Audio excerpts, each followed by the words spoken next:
राम के भाई भरत, जिन पर सबसे कम चर्चा होती है, सबसे कम भरत पर बोला गया है।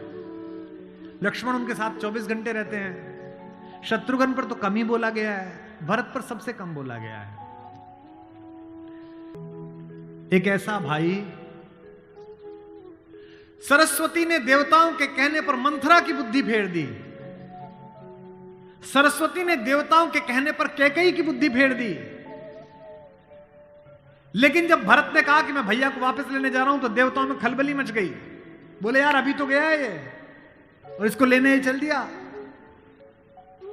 और राम भावुक भी है, इसके प्रेम में वापस ना आ जाएं। तो देवताओं ने सरस्वती को कहा कि तुम जरा बात कर दो। तो क्या कहती है सरस्वती? देवताओं से कहती है कि 1000 आंखें होने के बाद भी जिसको सुमेरु ना दिखता हो, तुम मूर्ख हो क्या? मोसो कहत भरत मति फेरी, मुझसे कहते हो भरत की मति फेर दूं? दुनिया में किसी की भी बुद्धि भ्रष्ट कर सकती हूं, भरत की बुद्धि भ्रष्ट नहीं होती मेरे करने से।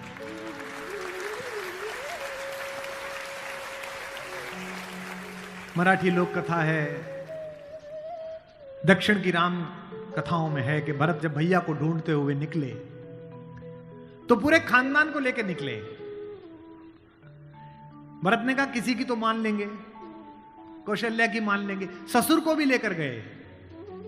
आप में से अधिकांश लोगों को पता होगा कि 4 बेटियां जनक की हैं, मांडवी, श्रुतकीर्ति, उर्मिला और भारतेश्वरी माता सीता। ससुर साहब को भी लेके गए, सास को भी लेके गए, गुरु वशिष्ठ को भी लेके गए कि किसी की तो मान लेंगे। जब पहली रात भरत वहीं रुके जहां राम रुके थे, भरद्वाज के आश्रम में। सुबह चलते समय भरत संकोच में थे, तो भरद्वाज ने कहा कि राजन, चूंकि राजा हो चुके थे, आपके चेहरे पर संकोच है। तो भरत ने डरते हुए कहा कि महर्षि मैं डरा हुआ हूं, मेरी मां ने इतनी बदतमीजी की बात कर दी, मैं बाहर था।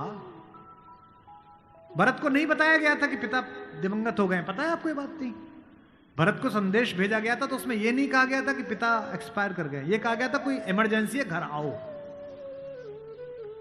अयोध्या के बाहर नंदीग्राम में इनके पूर्वजों का एक मंदिर था, जहां इनके पूर्वजों की प्रतिमाएं लगी हुई थी। मानधाता की, दिलीप की, रघु की, अज की, नहुष की। वहां भरत रास्ते में रुके अपनी सेना के साथ पूजन करने के लिए कि पूर्वजों का पूजन कर लूं, पुरखों का। पुरोहित ने हाथ में थाली दी, तो पहले इसका पूजन, प्रथु जो सबसे पहले, जिनके कारण ये पृथ्वी कहलाती है इनके घर के, फिर मानधाता का, फिर राजा बलि का जिन्होंने अपना मांस दे दिया था, रंतिदेव का। पूजन करते करते अज, रघु, दिलीप तक आए, और जैसे ही उन्होंने अगली मूर्ति देखी तो देखी पिताजी की मूर्ति। तेज तो थे ही, उन्होंने पुरोहित की तरफ देखा कि ये क्या? पुरोहित की आंख में आंसू, उसने कहा कि महाराज नहीं रहे, और भरत के हाथ से थाली छूट गई। भरत ने कहा मुझे किसी ने बताया क्यों नहीं कि पिताजी दिवंगत हो गए, क्या हुआ था? बोले राम को वनवास मिल गया। भैया को वनवास क्यों मिल गया? आपकी मां ने मांग लिया। भरत घोड़ा दौड़ाते हुए अयोध्या तक पहुंचे, रोते हुए। सोच के देखिए, भरत जैसा भाई, भ्रातृत्व में राम किसी का उदाहरण नहीं देते, लक्ष्मण का भी नहीं देते। जब हनुमान को गले लगाते हैं तो ये नहीं कहते कि तुम लक्ष्मण जैसे भैया हो मेरे, तुम मोहि प्रिय ही भरत संभाई। देना हुआ है जब कोई प्यारा उदाहरण, हमने दिया है सिर्फ तुम्हारा उदाहरण।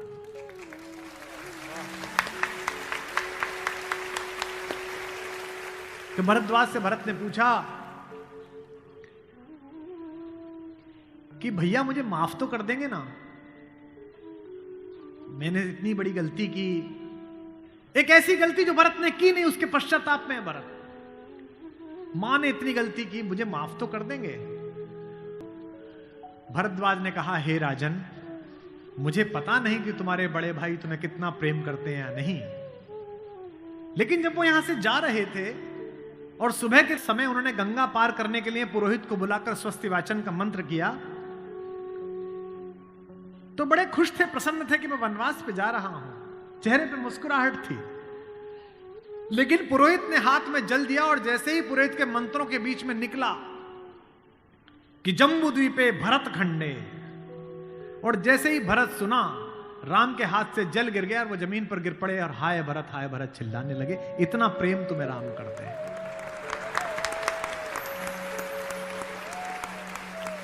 राम करुणा से भरे हुए हैं, इसीलिए करुणा निधि है।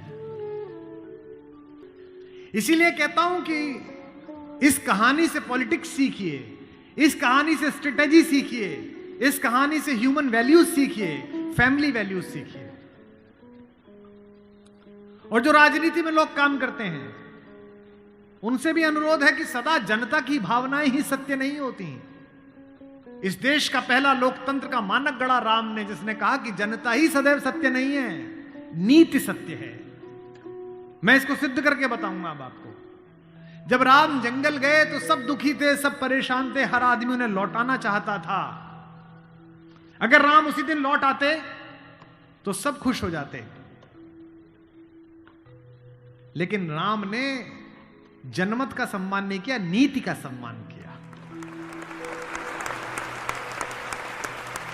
जब पहली बार चित्रकूट पहुंचे तो वन देवी उनका स्वागत करने के लिए आई।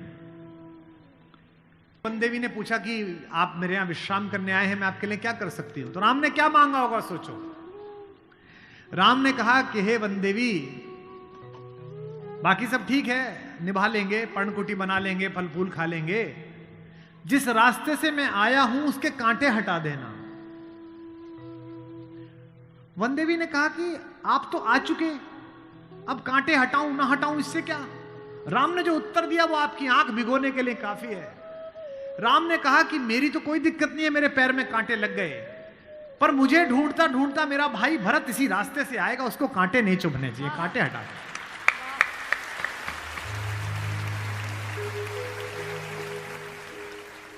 तो वन देवी को जिज्ञासा हुई। वन देवी ने कहा कि यथाज्ञा पयति महाराज, हे महाराज आपने जो आज्ञा दी मैं कर दूंगी। एक छोटी सी मेरी जिज्ञासा है, क्या अयोध्या का राजा, अयोध्या की चतुरंगिणी सेनाओं का सेनापति, दशरथ का पुत्र, राम का छोटा भाई भरत इतना नाजुक है कि रास्ते में चलेगा तो उसके कांटे चुभ जाएंगे? राम ने कहा नहीं, वो तो वज्र के समान है, उसकी छाती से टूटकर तो इंद्र का वज्र टूट जाता है, ये कांटे उसे परेशान नहीं करेंगे। वन देवी ने कहा फिर क्यों हटा दूं? बोले परेशानी यह है कि जब उस रास्ते पर आएगा अगर एक कांटा भी चुभा तो उसका दिल यह सोचकर टूट जाएगा कि मेरे कारण मेरे भैया को इन कांटों को झेलना पड़ा है।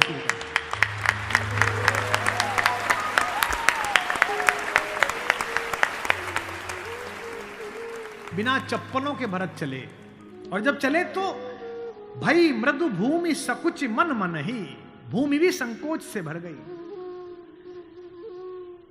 कोमल चरण चलत बिनु पनहि, कोमल चरण चलत बिनु पनहि, भई मृदु भूमि सुकुचि मन मनि। राम को कष्ट हो, ये राम, इसका मतलब क्या है? इसका मतलब ये है कि भगवान स्वयं कष्ट सह सकते हैं, पर जो उन्हें प्रेम करता है वो कष्ट सहे, ये उन्हें स्वीकार नहीं है।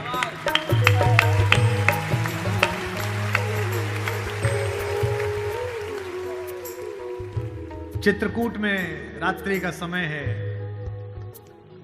चांदनी खिली हुई है, चंद्रमा निकला हुआ है। जब राम पैदा हुए तो चंद्रमा दुखी था। पालने में लेटे लेटे राम ने देखा कि ये उदास है, तो राम ने पूछा यार हम आए सब खुश है, तू क्यों उदास है? चंद्रमा बोला हमारी क्या खुशी, सूर्यवंश में पैदा हुए हो, सूर्यवंशी सूर्यवंशी सूर्यवंशी, हमारा क्या मतलब, मैं क्यों सेलिब्रेट करूं? राम ने कहा नाराज मत हो, मैं तुझे वरदान देता हूं कि मेरा नाम जब भी कोई लेगा तेरे नाम के साथ लेगा, आज से मैं रामचंद्र कहा जाऊंगा। तब से वो चंद्रमा खुश है। मैथिली शरण गुप्त जी ने साकेत में लिखा, सामने जनता बैठी हुई है, ये वो पल था जहां से राम की कहानी पलट सकती थी। अगर दशरथ के अंधेरे कक्ष का एक निर्णय राम को इस जंगल तक लाया है मित्रों, तो आज इस पूर्णमासी के चांद के नीचे का राम का एक निर्णय राम को वापस अयोध्या ले जा सकता है या लंका ले जा सकता है। ये वो रात थी। मुझसे कोई पूछता है कि राम कथा की सबसे महत्वपूर्ण रात्रि कौन सी है, जिस दिन लक्ष्मण को मूर्छा आई वो भी महत्वपूर्ण नहीं थी, जो कि पता था कि बच जाएंगे। जिस दिन सीता का अपहरण हुआ वो रात्रि भी महत्वपूर्ण नहीं थी। यही रात महत्वपूर्ण थी, यही रात अंतिम, यही रात भारी, जिसमें भरत, शत्रुघ्न, तीनों माताएं, गुरु वशिष्ठ, ससुर साहब, सास, सब आए हैं कि बस राम लौट चलो। तदनंतर बैठी सभा उटज के आगे, नीले वितान के तले दीप बहु जागे, टकटकी लगाए नयन सुरों के थे वे। सब देख रहे थे, परिणाम उत्सुक उन भयातुरों के थे वे। वह चंद्रलोक था कहां चांदनी वैसी, प्रभु बोले गिरा गंभीर गूढ़ निधि जैसी। जब सबने खाना खा लिया, सबने पानी पी लिया, तब भगवान ने सबको बिठाकर पूछा। क्या सवाल पहला? भरत जैसे आदमी से, हे भरत भद्र, अब कहो अभीप्सित अपना। इतनी दूर चल के आए हो, बताओ क्या चाहिए। सब सजग हो गए, भंग हुआ ज्यों सपना। एक बात पूछी कि बेटा बताओ क्यों आए हो, तो क्या बोले भरत?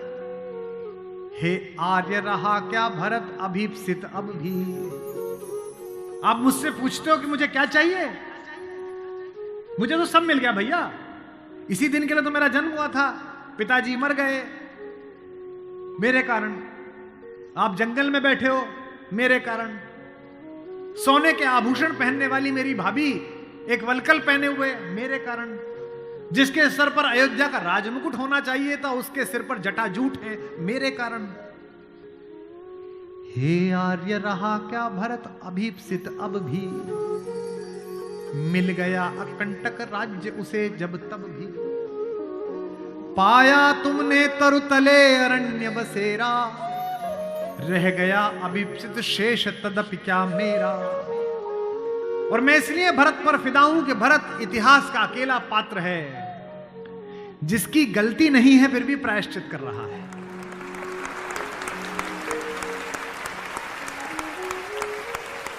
हम इस भारत में न जाने किन किन पूर्वजों की गलतियों के प्रायश्चित कर रहे हैं। हम अपने जीवन में भी अपनी गलतियों के प्रायश्चित कर रहे हैं। भरत अकेले हैं जिनकी कोई गलती नहीं है, उनकी मां की गलती है और वो प्रायश्चित कर रहे हैं। यहीं से राम का लोकतंत्र प्रारंभ होता है। कैसे? पूरी अयोध्या सोचती है कि कैकेयी अपराधीन है। राम उस रात दो काम करते हैं। भरत को लोकतंत्र का मंत्र देते हैं और कैकेयी को स्वीकार करके क्षमा का मंत्र देते हैं। यह पहली बार हुआ। उन्हें पता था कि अगर भरत लौट भी जाएगा तो जीवन भर मां से बात नहीं करेगा, पूरी अयोध्या इनके नाम पर नाराज रहेगी। इसलिए जब तीनों माएं पहुंची हैं, आपने मानस कुछ लोगों ने पढ़ी होगी, प्रथम राम भेंटी कैकेयी। राम ऐसे थोड़ी है कि हायरार्की नहीं जानते हो कि पहले अपनी बड़ी मां का प्रणाम करें, फिर सुमित्रा का प्रणाम करें, फिर कैकेयी का प्रणाम करें। उनको पता था कि कैकेयी के बारे में लोगों के मन में अच्छी धारणा नहीं है। अगर देश के प्रधानमंत्री, आपके प्रदेश की मुख्यमंत्री किसी ऐसे व्यक्ति को मिल लें जिसके बारे में आपकी अच्छी धारणा न बन रही हो, तो आपकी धारणा बदलती है कि प्रधानमंत्री मिले थे, मुख्यमंत्री मिली थी, इसका मतलब अच्छा है। अगर ऐसे व्यक्ति की प्रशंसा कर दें, वो तो राम है। उनको पता है कि कैकेयी की मनोदशा कैसी है।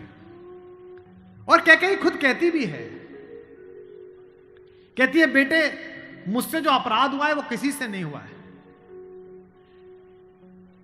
कहते आते थे अभी सभी नरदेही,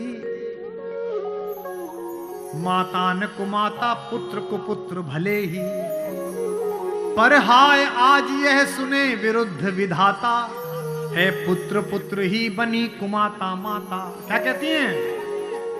युग युग तक चलती रहे कठोर कहानी, थी रघुकुल में भी एक अभागिन रानी, थूके मुझ पर त्रैलोक्य भले ही थूके, जो कोई कह सके कहे क्यों चूके। लेकिन एक बात मांगती हूं राम तेरे दरबार में, छीने न भरत का किंतु मातृपद मुझसे, रे राम दुहाई करूं और क्या तुझसे।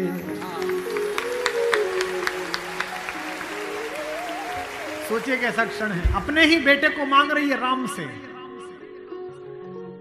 कैकेयी अपने बेटे के लिए कह रही है कि राम तू सबको सब देता है बेटा, मुझे सिर्फ इतना दे दे, मुझे रानी मत रहने दे, जंगल में रख ले, भरत की मां बनी रहूं बस। इसी के लिए तो सब किया था। राम ने क्या कहा? हे अम्ब, ओ मेरी मां, हे अम्ब तुम्हारा राम जानता है सब, इस कारण वह कुछ खेद मानता है कब। फिर राम को याद दिलाया कैकेयी ने कि बेटा तुझे याद है तू आधी रात उठ के भाग जाता था मेरा सपना देख के। कौशल्या से कहता कि मां मैंने छोटी मां का सपना देखा है, मुझे छोटी मां के पास छोड़ के आओ।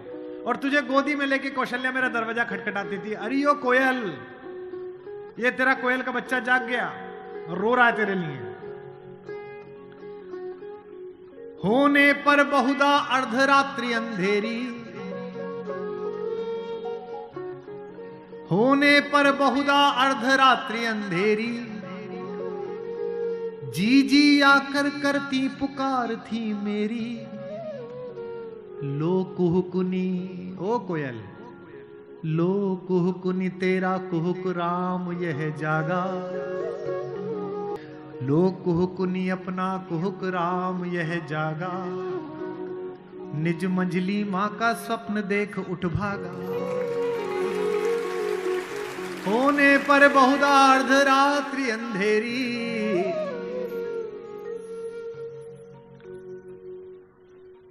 राम ने क्या कहा? मैं वही राम तू वही कैकेयी मेरी, कि 100 बार धन्य वह एक लाल की माई। कौन? 100 बार धन्य वह एक लाल की माई, जिस जननी ने है जना भरत सा भाई।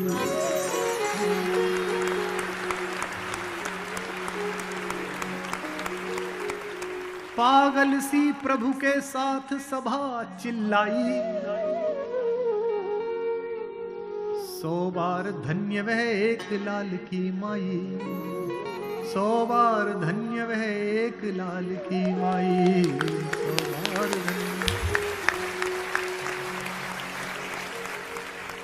कौशल्या से लेकर जनक तक सबका बहुमत राम को लौटाने का था, लेकिन राम नीति के साथ रहे, जनमत की उपेक्षा नहीं है। भरत जैसा भाई पाना, लक्ष्मण जैसा भाई पाना, कैसे कैसे चरित्र हैं भाई। एक भरत की पत्नी है मांडवी, उनका जिक्र नहीं होता। एक हमारी मां और है उर्मिला, उसका जिक्र नहीं होता। मेरे राघवेंद्र मुझ पर कृपा करें कि मैं इन सब पात्रों पर 2-2, 3-3 कभी कभी बोलूं कहीं कहीं, सुयोग बनाए। समस्या बस एक ही है कि धर्म जो है वो आडंबर में लिपेट दिया गया है। अपने अपने राम कम होते हैं। मेरा बड़ा मन होता है कि कवि सम्मेलन कम करूं, अपने अपने राम ज्यादा करूं, कम हो पाते हैं। उर्मिला का कलेजा देखिए, मांडवी का कलेजा देखिए। जिस दिन लौटने के बाद भरत ने राज्य संभाल लिया, भाई की पादुकाएं रखकर सिंहासन पर, कौशल्या जाग रही थी। उन्होंने देखा कि ऊपर कोई घूम रहा है, कोई छाया घूम रही है महल में, अंतःपुर में। तो वो ऊपर गई तो देखा मांडवी घूम रही थी, भरत की पत्नी। तो कौशल्या ने पूछा कि बेटा तू सोई नहीं?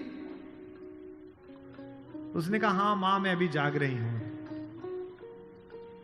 भरत सो गया होगा बेटा, तो उसके कक्ष में चली जा। तो कौशल्य से मांडवी ने कहा कि मां वो तो है ही नहीं यहां, कहां गया? बोले उन्होंने कहा कि भैया जब तक जमीन पे सोएंगे, भैया जब तक जंगल में रहेंगे, मैं महल में नहीं रहूंगा। वो अयोध्या के बाहर जो नंदीग्राम दिखता है ना, वहां दूर, वहां उन्होंने कुटिया बना ली है, प्राइम मिनिस्टर ऑफिस वहीं बना लिया, वहीं फाइल मंगाते हैं। तुझे नहीं ले गया? संकोच में पड़ी हुई मांडवी ने कहा, मां मैंने तो कहा था आप जंगल में अकेले कैसे रहेंगे कुटिया में, मैं सेवा कर दूंगी, ले चलो। उन्होंने कहा नहीं, भाभी राम भैया के साथ चली गई हैं, तीनों माओं को देखने के लिए कोई नहीं है, तुम यहीं रहो, उनकी जिम्मेदारी हम पर है। कौशल्या ने कहा कि बेटा सो जा। बोले मां वो उनकी कुटिया दिख रही है, उसमें अभी दीपक जला हुआ है, यानी कि वो अभी काम कर रहे हैं। एक बार वो दीपक मंगल हो जाए, अंधकार हो जाए, तो मैं भी जाकर सो जाऊंगी। ऐसी मान